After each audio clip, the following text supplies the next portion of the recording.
Today we are proudly joined by the convener himself, a business tycoon, a man who is out to develop young talents in sports. We've got Valentine Ozigbo right here in the studio, live and direct, the convener of Feet and Tricks. Thank you for joining us today. Thanks so much. Thank you. We look forward to an amazing time out tomorrow, right here in Lagos, somewhere around Ikeja. Yes. And I'd like you to put us through what we're expecting for fans and also for the freestylers. It's called Monster, actually Predator Energy Nigerian Freestyle Football Championship. We started this since 2017, and we've done many national championships, many continental championships. Tomorrow, we're going to have about 32 athletes, 24 male, 8 female, juggle it out. So we're going to have 2 champions, a female champion and a male champion. And obviously, it's going to be fun. And we will also get some guests to come mess themselves up. So come along. You know, we talk about freestyling in Africa. I've seen these events from time past now, and it's been a huge struggle for the Nigerian freestylers because Conner from Cote d'Ivoire seems to floor all the freestylers from Nigeria. But this time around, it is a Nigerian championship, so there's a major standard for these athletes, and I'm sure the likes of Chinonsoeche, who was also discovered from this kind of tournament, will be able to showcase his skills as well. Yes, as a matter of fact, Nigerian champions haven't really done so well in the Continental Championship. We've got record breakers in different aspects, like the Chinonso you mentioned. He's going to be on the battle as well. And the winner tomorrow will actually then feature in the Continental Championship. They were planning as part of Canex in Algeria next month, precisely looking at 18th of October. So, so it's going to be a big deal for them tomorrow. Not just the cash prize they're going to win, but they are looking up to also getting into the Continental Championship. Last year when we did this in Cairo, the African Championship, actually, it wasn't Titi Kone anymore that won that. It was Ali from Algeria. And this time, Ali is also going to be on home ground, so maybe he did something fantastic. And last year as well, we actually hosted a World Championship in Kenya, in Nairobi. And again, you will see that when we move from Nigeria to continental, we fade away from, Nigeria. But when you then move from Africa to the global, Africa fades away. So there's a lot we need to do to up our ante, basically. You know, when it comes to freestyle football, it's all about expression. It's all about, you know, creativity as well. And then, you know, when you rank that of the Nigerians to the Africans and to those on the global stage, do you think we're far off in quality, or do you think the potential is good enough, you know, to compete on the world stage? The position is actually fantastic. In fact, what I saw last year gave me hope. You know, what we've always tried to do is actually bring the global champions into the game. They become the judges, and then they actually demonstrate, they show the local freestylers what the game is about. And what I think is that in another couple of years, let's say 2-3 years, I don't envisage why an African cannot be a global champion. Like the Ali I've mentioned, really fantastic, but still some way to go.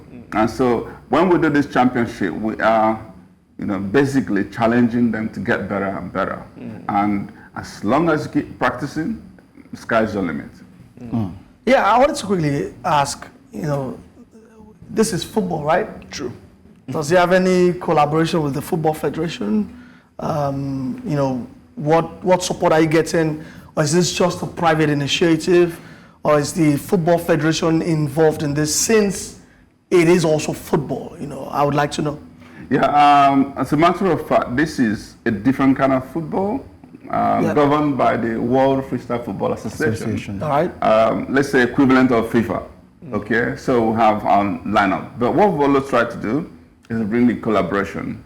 And so we've always engaged the NFF. In the past, Amadou Pinnick, when he used to be the president, actually used to be on ground, has had to juggle and mess himself up on stage. So yes, there's that collaboration going on. You know, I've also seen Rasheedat Ajibade be a part of this. Exactly. I think the last time it was held in Lagos. She was actually a Nigerian champion twice, and then went further to. She became African champion. One of these. So you can see that. Great one. That's cool. That's cool. So your tummy can go flat, and you can actually do better. You know, I was going to talk about the motivation now. Yes. There's always a prize money to look forward to. I remember one time there was a car prize and also cash prize as well, and it was huge motivation because these athletes had to battle it out till the end of the tournament. So what is the prizes? What are the prizes for these athletes? So for us, it's really about how do we take these young stars from grace to stardom. Yeah. How do we expose them and make them, you know, basically leveraging their talents to gain their highest potential. So it's about the stage that we're taking them to. We've taken the Nigerian champion, African champion, to the global championship. And most of them is the first time they've ever, you know, traveled out of their home country. Yeah. We've had to, you know, get their passport, get their visa, flight them. And so this is like the best exposure they've ever seen. And when they're there, they can actually begin to get on brands to sign them on. And then so because what they do is far bigger, better than what we celebrate elsewhere. Whether it's conventional football, whether it's Nollywood or music, the talent that these guys possess is incredible. So I am honestly very excited to keep pushing these guys. And so of course, what we also try to do is, depending on the level and quality of sponsorship we get, we also splash that across. So we've had to give cars, you know, furnitures, you know, cash prizes, and of course, foreign trips. And for tomorrow, they're going to be winning about 1.5 million for the champion, 750,000 for the second, 500,000 for the third place in the two categories. So both the male and the female, and then of course there are other consolation prizes. And you never know, tomorrow Predator Energy may decide to splash on some endless drinks and other things. So I will wait and see. I don't want to put them under pressure. I put it to you, and I think that you also admit that you are the biggest promoter of the sport in Africa, not only in Nigeria, right? Definitely. I think, honestly, I am grateful for that compliment, but I'm also the only African on the global body. I am a non-executive director of the World Freestyle Football Association. Yeah, so I wanted to quickly ask, like, you know, what are the plans to also bring this to the grassroots? That's number one. Then, crucially, I think that the way world sports moving is moving towards the younger, you know, generation. Even the Olympics are embracing the sports that can accommodate the younger demographics. Look at breakdancing at the Olympics. Although it was a one-off, but it was a massive success in Paris. I hear there are more sports also coming through, you know, in 2028. Is there any point in time where you think that, you know, freestyle football at a point in time is going to be pushed to the younger demographics? But crucially, for the grassroots here, what is the plan? You've actually said it all. In fact, listening to you, I feel like bringing you on the board. Because that's actually our plan. You're in the spirit. There's actually a plan to get on the Olympics, hopefully in 2028. And fingers crossed, there's a whole lot of work to be done before then. And we had started this whole thing as a volunteerism, and now we're actually trying to commercialize it. So there are more stake to the stakeholders, from the conveners to the freestylers themselves, and to the other value chain providers. And when that is done, that helps us to actually go deepen this in the grassroots. Already, we tried to deepen in grassroots by doing regional championship. Before we got to this Nigerian championship, the grand finale of tomorrow, we've done regional events in the southeast and the south, in the southwest, and in the north, in Abuja. So before we then converge tomorrow. And so eventually, when we have the opportunity, we want to take this to schools so that there will be other competitions, and then eventually before we get on to the national and continental and then global championship. So those are the plans. All right, so we look forward to freestyle football tomorrow. And with all this motivation, tomorrow I will change my age and I will be there live and direct to freestyle, because even if I can't win the first, second, or third prize, let me win consolation prize, because that's what it is. I'll console myself at the end of the day. But it's been great having you, and also we look forward to this one. Yes, and if you're watching, please, it's at Balmoral, Ikeja, tomorrow. It starts from 2 p.m. Please be there. It's open. We're not charging you anything. Exactly. And I've been there before, and I can guarantee you it is colorful, it is beautiful, and you see a lot of talent talking and doing their freestyling right there on the pitch right there.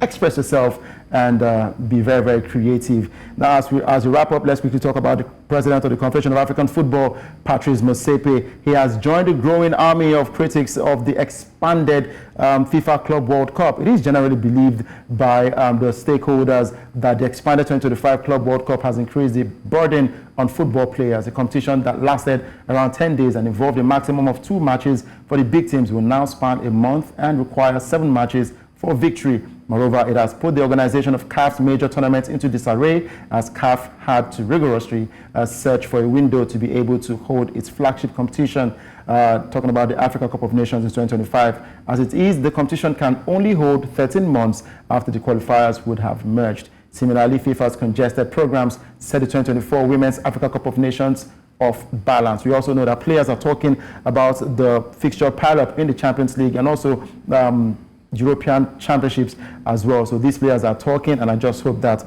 a change will come. But of course, on Fridays we always bring you stake-wise. So let's look at the bets and the selections that we have for you today. All right, we're seeing, we hear that there's a bit of technical issue with stake-wise, but of course it will be on our social media handles and News Central TV. You follow us and you can get to see our selections for this week. But of course, I'd like to thank the guys in the studio. Thank you, Okpe, Wale, and of course, Mr. Valentine Ozigbo for joining us today. Always a pleasure. All right.